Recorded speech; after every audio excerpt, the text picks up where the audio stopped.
My wife turned chores into unpaid labor demands. I treated home as a business, billed services, and forced a choice between debt and partnership. Marriage is unpaid labor? Well, I found out the hard way. And let me tell you, it changed everything between us forever. It started 3 months ago when she came home from work with this new attitude. Suddenly, every dish I left in the sink was an insult to her existence. Every sock on the floor became evidence of my oppression. She'd stand there with her hands on her hips, lecturing me about emotional labor and domestic equality like she was reading from some manifesto. At first, I thought it was just a phase. You know how it is, right? Women get these ideas and usually they blow over. But this was different. She bought books, joined online groups, and started talking about our marriage like it was some kind of corporate structure where she was the unpaid intern. The breaking point came on a Sunday evening. I was watching the game and she stormed into the living room holding a calculator and a notepad. Her face had that look, the one that says, "Trouble is coming whether you want it or not." She sat down across from me, cleared her throat like she was about to deliver some kind of presentation, then hit me with it. "I've been calculating my contributions to this household, and I've determined that marriage is essentially unpaid labor. I do the cooking, cleaning, laundry, shopping, and emotional support. If I were paid minimum wage for the hours I put in, you'd owe me over $2,000 a month." I muted the TV and really looked at her. This wasn't my wife talking anymore. This was someone who'd been programmed by internet activists who probably couldn't maintain a relationship if their lives depended on it. But instead of getting angry or defensive, something clicked in my mind. If she wanted to turn our marriage into a business transaction, then I'd give her exactly what she was asking for. Time to show her what real accounting looks like. I stood up, walked to my office, and grabbed my laptop. When I came back, she was still sitting there with that smug expression, like she'd just solved world hunger. "You want to be paid for your labor?" I asked, opening a spreadsheet. "Perfect. Let's talk about labor. Let's talk about value. Let's talk about who really owes whom in this arrangement." Her confidence wavered just a little when she saw me pulling up financial documents. She hadn't expected me to engage with her game. She thought I'd just roll over and agree to start paying her for being my wife. "What are you doing?" she asked, and I could hear the first hint of uncertainty in her voice. "Well, since we're treating this marriage like a business now, I think it's only fair that we do a complete audit. You want compensation for your services? Fine, but you're also going to pay for mine." The look on her face was priceless. She opened her mouth to protest, but I held up my hand. "No, you wanted to play this game. You set the rules. Marriage is a transaction now, remember? So let's see exactly what each of us brings to the table, and more importantly, what it would cost to replace."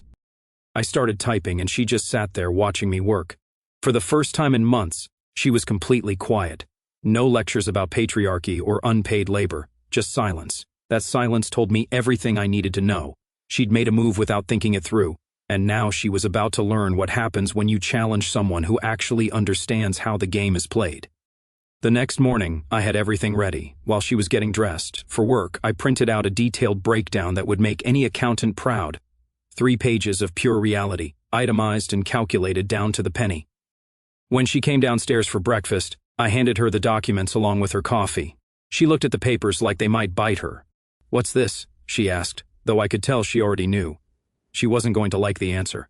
"Your invoice," I said, taking a sip of my coffee. "Since we're running a business now, I figured you'd want to see the numbers." She started reading, and I watched her face change with every line. The smugness from yesterday was melting away faster than ice cream in July. "Housing costs for your half of the mortgage, property taxes, and insurance, $850 monthly.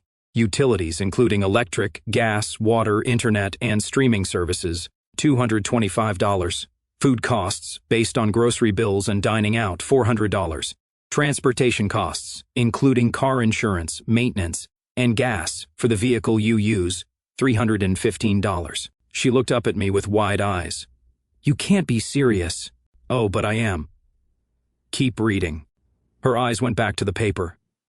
"Health insurance contribution that I pay through my employer, $280. Home maintenance and repairs, $150 average monthly. Household supplies and personal care items, $90. I could see her doing the math in her head, and the color was draining from her face. "That's over $2,100, she whispered. $2,120 to be exact. Now, you claimed you deserve $2,000 a month for your domestic contributions.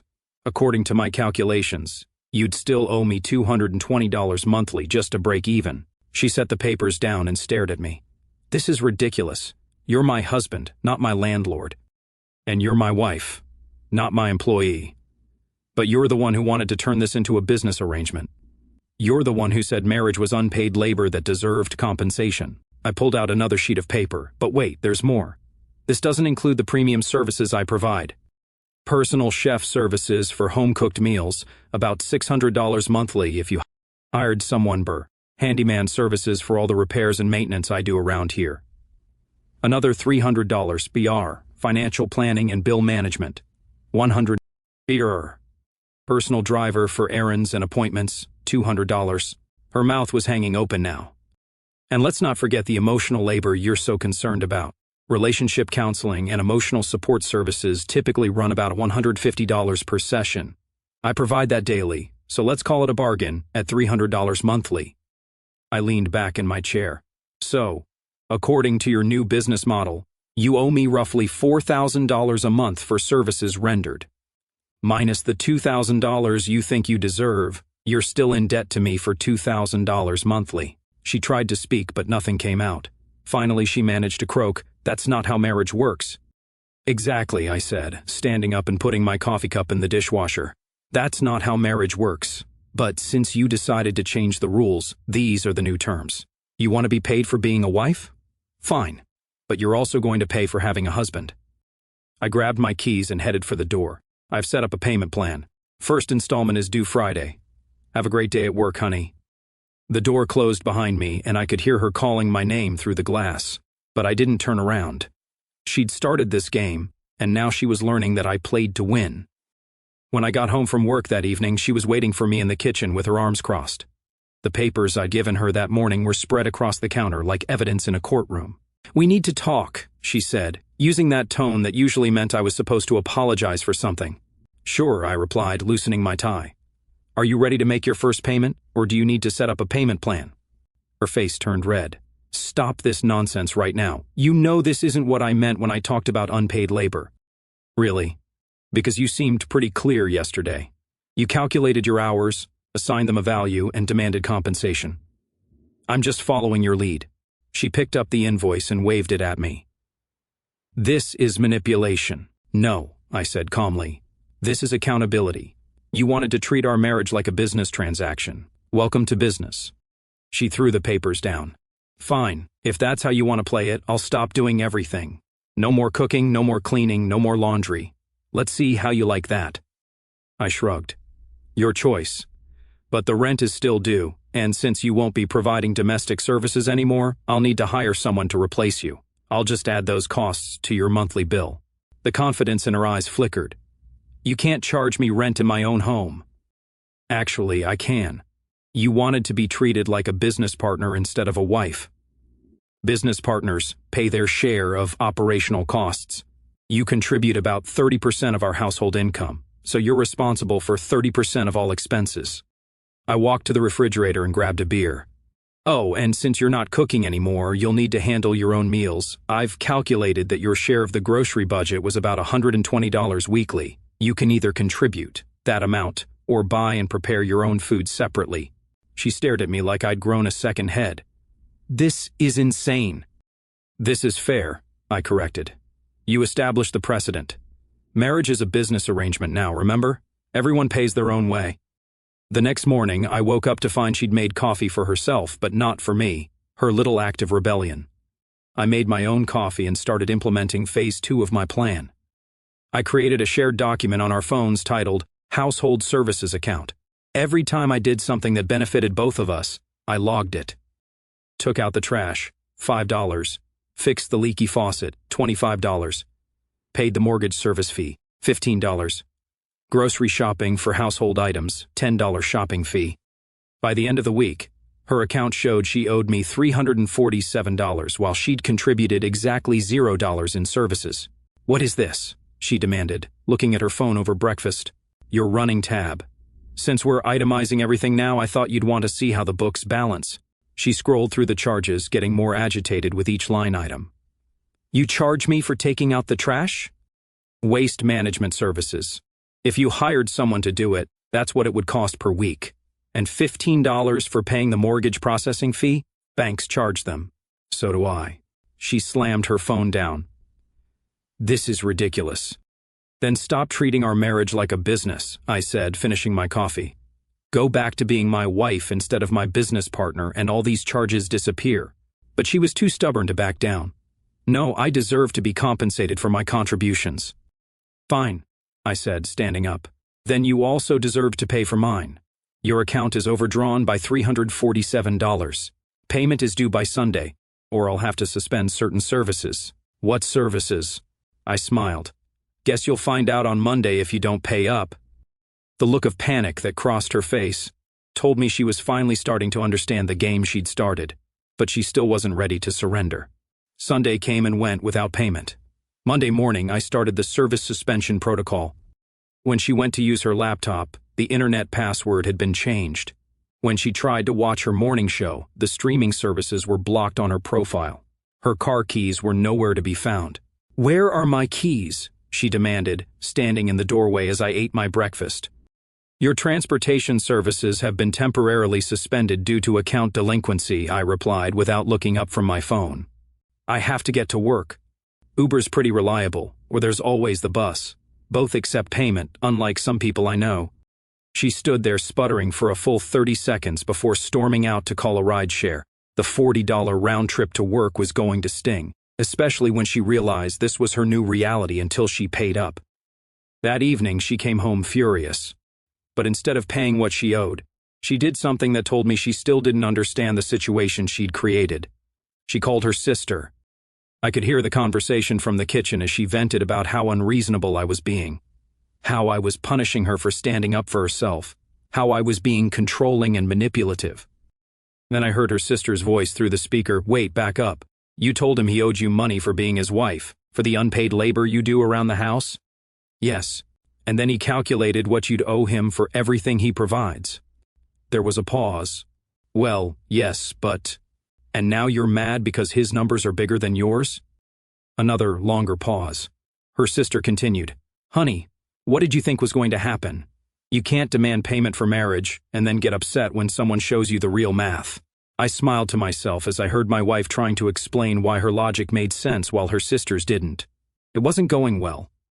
The next day, she tried a different approach. She invited her best friend over for lunch, probably hoping for more support. I made sure to be working in my office where I could hear their conversation. He's being completely unreasonable, she was telling her friend. Marriage isn't supposed to be a business transaction. But didn't you say you wanted to be paid for housework? Her friend asked. That's different. I was talking about recognition and fairness. By asking for money, it was about the principle. Her friend was quiet for a moment. Look, I love you, but I have to ask, do you actually want to pay him $4,000 a month to be married to you? Because that's what you're arguing for here. Of course not. Then maybe you should tell him that marriage isn't a business after all. I heard my wife sigh heavily. But then I looked like I was wrong. You were wrong. You turned your marriage into a negotiation, and he's a better negotiator than you are. That evening, she was quieter than usual. No demands, no lectures about patriarchy, no feminist talking points. Just silence as she realized her support system was crumbling. Wednesday morning, I found a note on the kitchen counter. She'd gone to stay at her sister's house for a few days to think things through. While she was gone, I calculated exactly how much money she'd saved me by not being there. No utilities usage, no food costs, no hot water for her long showers. I itemized everything and sent her a daily report. Day 1 without wife. Savings of $47 in operational costs. Day 2 without wife. Additional savings of $52 due to reduced grocery consumption and utility usage. By day 3, she was calling me. Stop sending me those updates, she said, and I could hear the exhaustion in her voice. Just keeping you informed of the cost-benefit analysis. Turns out your absence is actually profitable for me. There was a long silence on the other end of the line. That's not funny. It's not meant to be funny. It's meant to be educational. You wanted to know the real value of marriage. Now you're learning it from both sides. She came home on Friday afternoon looking like she'd spent the week wrestling with reality and lost. Her suitcase sat by the door as she stood in our living room. taking in the space like she was seeing it for the first time. "The house looks different," she said quietly. "Clean," I replied, not looking up from my laptop. "Turns out when you're not subsidizing someone else's lifestyle, you have more time and energy for yourself." She winced at that, setting her keys down on the counter with unnecessary care. "Can we talk?" "Sure. Are you here to make a payment or negotiate new terms?" She sat down across from me and I could see she'd been crying. The bags under her eyes told me she hadn't been sleeping well. Good. Maybe that meant the lesson was finally sinking in. "I think I made a mistake," she began, her voice barely above a whisper. "I was reading those articles online and they made it sound like I was being taken advantage of, like I was some kind of victim because I did housework." I closed my laptop and gave her my full attention. This was the moment of truth. "And what do you think now?" "I think those women writing those articles don't understand what a real partnership looks like." "Interesting conclusion. What changed your mind?" She took a shaky breath, clasping her hands together in her lap. "Staying at my sister's place. She's single, works full-time, and spends half her income just on rent for a one-bedroom apartment. She eats takeout 4 nights a week because she's too tired to cook. Her place is a mess because she doesn't have time to clean it properly. And she's lonely, really, really lonely." I waited for her to continue, keeping my expression neutral. She needed to work through this herself. She told me I was an idiot for trying to turn our marriage into a business transaction. She said I had no idea how good I had it here. "Your sister's a smart woman." She is. And she made me realize something else. She looked directly at me for the first time since she'd walked in. "You never once asked me to pay you during our entire marriage. Not until I demanded payment first. Now we were getting somewhere, but I wasn't going to make this easy for her." "That's because marriage isn't a business," I said. "It's a partnership.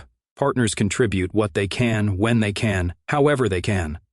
They don't keep score because they're on the same team. But I started keeping score. You did. And you decided I was the enemy instead of your teammate." She was quiet for a long moment, staring at her hands. My sister also showed me something else. She pulled up her monthly expenses on her phone: rent, utilities, groceries, car payment, insurance, everything. Then she asked me to guess how much it all cost her.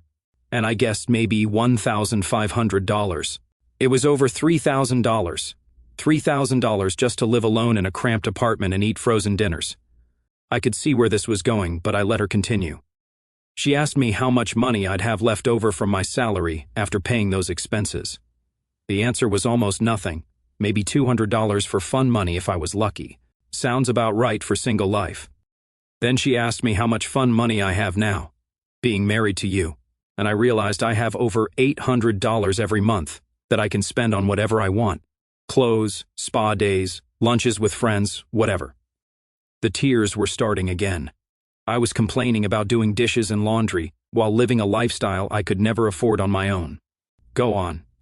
She made me calculate what it would actually cost me to hire people to do everything you do. A handyman for repairs, a financial advisor for investments, a mechanic for car maintenance, a chef for home-cooked meals. It would cost more than I make in a month. I leaned back in my chair. "And what conclusion did you draw from that?" "That I'm an ungrateful fool who almost destroyed the best thing in my life because some bitter women on the internet convinced me I was oppressed." Now she was getting it. But understanding the problem was only the first step. "How do I fix this?" she asked, her voice breaking. Here's where most men would fold. They'd accept the apology, sweep everything under the rug, and pretend it never happened. But that's not how you build respect. That's how you ensure it happens again. You don't get to just say sorry and reset everything. Her face fell. "What do you mean?" "I mean, you're going to earn your way back into this partnership. You want to be my wife again instead of my business associate? Prove it." "How?" I pulled out a piece of paper I'd been working on all week. "These are the new household agreements. You can read them, sign them, or find somewhere else to live." She took the paper with trembling hands. As she read, I could see her processing each point. "Monthly appreciation acknowledgement where you verbally recognize 3 specific things I contributed to our household that week. No more taking my efforts for granted. No more feminist blog articles or online groups that teach you to view our marriage as oppression. If you want relationship advice, we'll get it from a real counselor, not internet activists.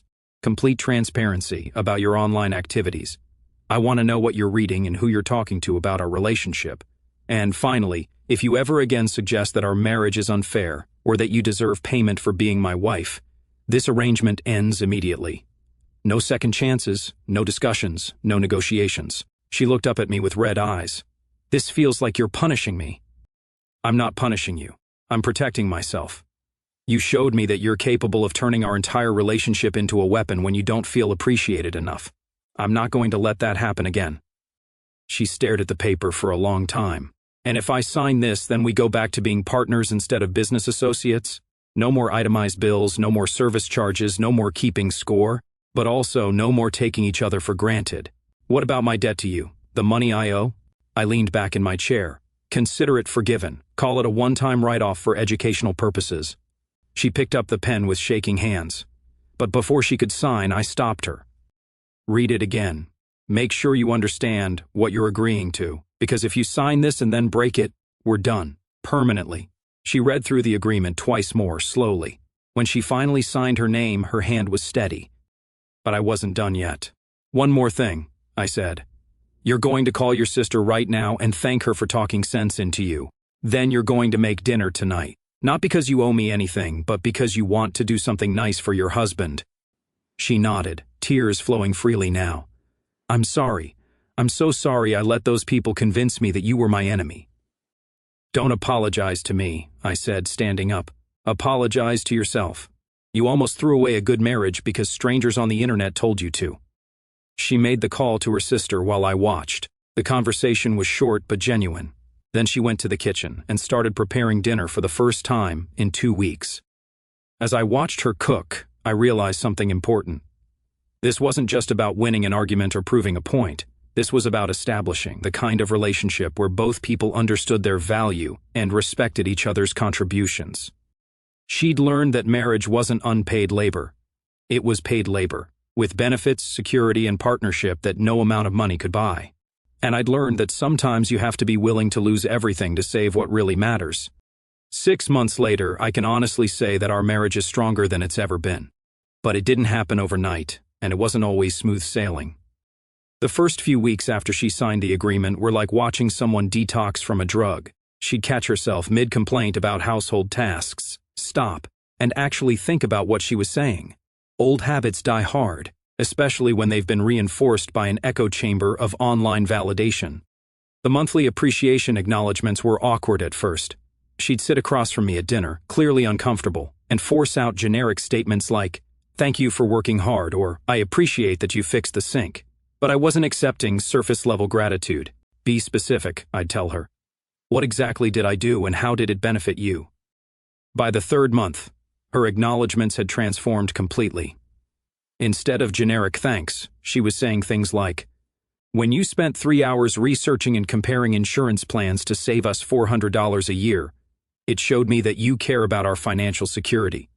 Or, "The way you handled that difficult conversation with your mother about holiday plans protected me from family drama while still maintaining relationships." She was finally seeing the invisible work I'd been doing for years. The ban on feminist relationship content was harder for her to accept initially. She tried to argue that she was just reading articles, not implementing their advice. But I'd seen how those articles poisoned her thinking, turning every normal marriage interaction into evidence of oppression. "Find me one article from those sites that encourages women to appreciate their husbands," I challenged her. "Just one piece that says maybe the man in your life is doing his best and deserves recognition." She couldn't, because those platforms don't make money from content that promotes gratitude and partnership.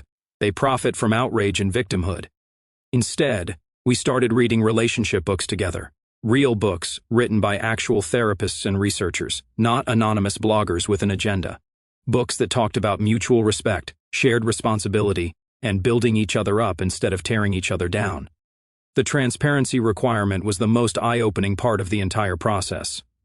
Not because she was hiding anything serious, but because it showed her how much negativity she'd been consuming without even realizing it. "I never noticed how many of these posts are just women complaining about their husbands," she told me one evening, scrolling through her social media feed. "It's like a contest to see who can make their partners sound the worst. And what does that do to your mindset when you come home to me?" She was quiet for a moment. "It makes me look for problems instead of solutions. It makes me focus on what you're not doing instead of what you are doing." The transformation wasn't just in her attitude. Her entire energy changed. She stopped walking around the house like she was documenting grievances for a future lawsuit. She started noticing and commenting on positive things.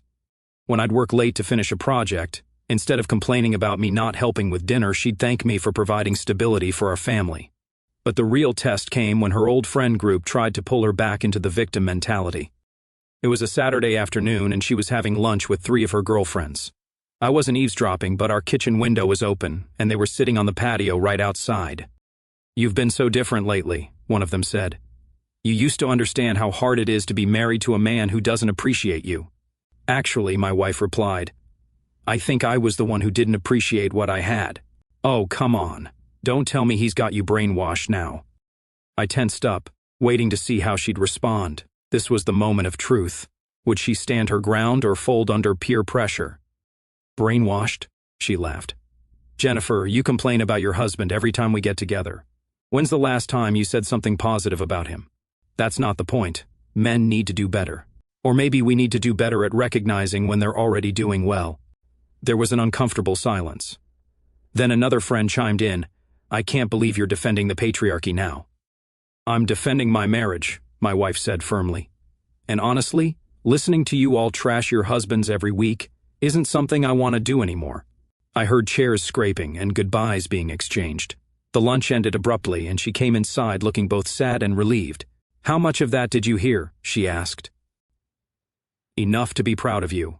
I think I just lost some friends." "You didn't lose friends. You lost people who were invested in keeping you miserable." That evening, she made a decision that surprised even me. She deleted her social media accounts entirely. "I don't need that negativity in my life," she explained. "I'd rather focus on building something good here than consuming other people's complaints about their relationships."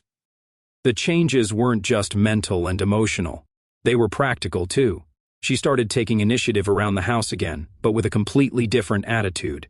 Instead of doing chores resentfully while keeping score, she did them as contributions to our shared life. More importantly, she started looking for ways to make my life easier, just like I'd always done for her. She began picking up my favorite coffee on her way home from work. She'd record shows she knew I'd enjoy. She started handling some of the administrative tasks that had always fallen to me: scheduling, home maintenance, managing our subscriptions. "I never realized how much mental load you were carrying," she told me one evening as she organized our insurance documents. "All this stuff just magically happened, and I thought it happened by itself." But the biggest change was in how we communicated about problems. Instead of starting with accusations or complaints, she'd come to me with solutions or requests for help. "The washing machine is making a weird noise. Do you want to take a look at it, or should we call a repair service?" Instead of, "The washing machine is broken again and you never maintain anything properly." "I'm feeling overwhelmed with work this week. Could you handle grocery shopping, or should we order takeout a few nights?" Instead of, "I'm too stressed to cook and you never help with meal planning anyway." The difference was remarkable. Problems became opportunities to work together instead of ammunition for arguments. About 4 months in, something happened that really tested our new dynamic. I got laid off from my job during a company restructuring. It was unexpected, and suddenly our financial situation was uncertain. The old version of my wife would have panicked and blamed me for not seeing it coming. She would have made the stress worse with complaints about money and fear about the future. But this version stepped up immediately. "What do you need from me?" was the first thing she said when I told her the news. "I need time to job search without pressure, and I need you to trust that I'll figure this out." "Done. I'll pick up extra shifts at work if I can. We'll cut back on expenses until you find something new, and I'll handle the house stuff so you can focus on applications and interviews." For the next 6 weeks, she was my partner in the truest sense. She never once made me feel guilty about the temporary financial stress. She never suggested that I wasn't trying hard enough or moving fast enough. She just supported me while I did what needed to be done. When I finally landed a new position with better pay and benefits, her reaction told me everything I needed to know about how much had really changed. "I'm so proud of you," she said, tears in her eyes. "Watching you handle this situation showed me what real strength looks like. You didn't panic, you didn't give up, you just did the work until you solved the problem. I couldn't have done it without your support. That's what partners do. They support each other." Now, 6 months later, I can honestly say we have the marriage I always thought we could have. Not because she's submissive, or because I'm controlling, but because we both understand and appreciate what the other brings to the partnership. She no longer sees household contributions as unpaid labor because she understands their investments in our shared life. And I no longer take her efforts for granted because I've seen what life looks like when appreciation disappears. The monthly acknowledgments have become natural conversations about gratitude. The transparency about online content has evolved into discussions about what we're learning and thinking about. The household agreements aren't rules anymore. They're just how we naturally interact now. Most importantly, she's learned to filter external voices through the lens of our actual relationship, instead of letting external voices define our relationship for us. "I can't believe I almost threw this away," she told me last week as we sat on our couch planning a vacation with money we could afford because we work as a team. "You didn't throw it away. You learned something valuable." "What's that?" "That marriage isn't unpaid labor. It's paid labor with the best benefits package in the world: love, security, partnership, and someone who has your back no matter what." She smiled and leaned against me. "Best employment package I've ever had." "Same here. And unlike most jobs, this one comes with a lifetime guarantee." The woman who once demanded payment for being my wife now understands that the payment was always there. It just wasn't denominated in dollars. It was denominated in the life we built together, the security we provided each other, and the partnership that made both of us stronger than we could ever be alone. And that, gentlemen, is how you handle a wife who thinks marriage is unpaid labor. You show her the real accounting. You stand your ground when she tries to negotiate from a position of ignorance, and you never let anyone convince either of you that your partnership is anything less than the valuable investment it really is.